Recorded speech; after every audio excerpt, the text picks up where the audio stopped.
最近最火的新闻莫过于广州货车撞粉色劳斯莱斯事件了。这辆车独特的颜色和豪车身份，再加上车主体谅劳动人民的高贵品质，引发了全民关注和热烈讨论。据初步评估，劳斯莱斯维修费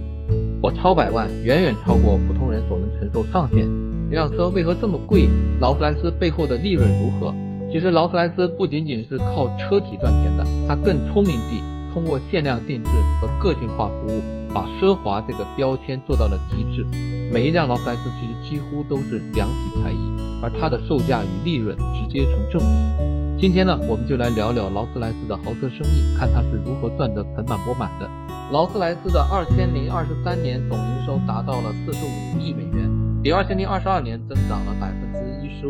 这个增长呢，主要得益于高端车型的销量提升，尤其是旗下的幻影库里南系列，其实呢一直都是销量和利润的顶梁柱。劳斯莱斯全年交付新车超过50辆，其中库里南和幻影这两款车几乎占据了70%的市场份额，尤其是库里南这种豪华 SUV 市场的崛起，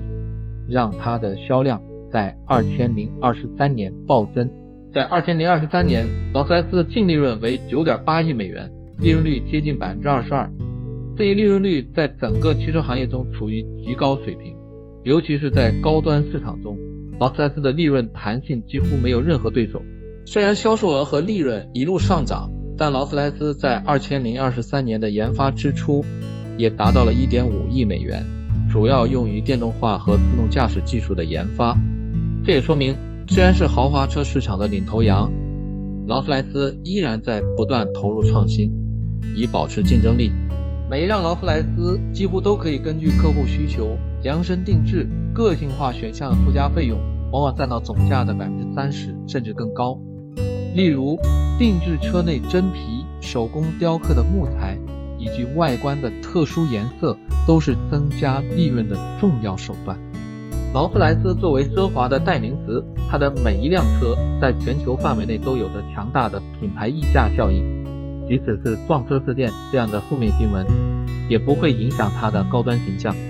劳斯莱斯不仅仅是在卖车，它更是在卖一种奢华体验。它的售后服务包括私人定制、全球路况跟踪和定期的车主专属活动，这些都是额外的收入来源。无论是销量、利润率，还是高端市场的定制化，劳斯莱斯都在玩着一场不同的游戏。对于追求极致奢华的车主来说呢，选择一辆劳斯莱斯更多是对个人身份的体现。作为普通人的我们，可能这辈子都不能参与其中，但平平淡淡又何尝不是大家所向往的呢？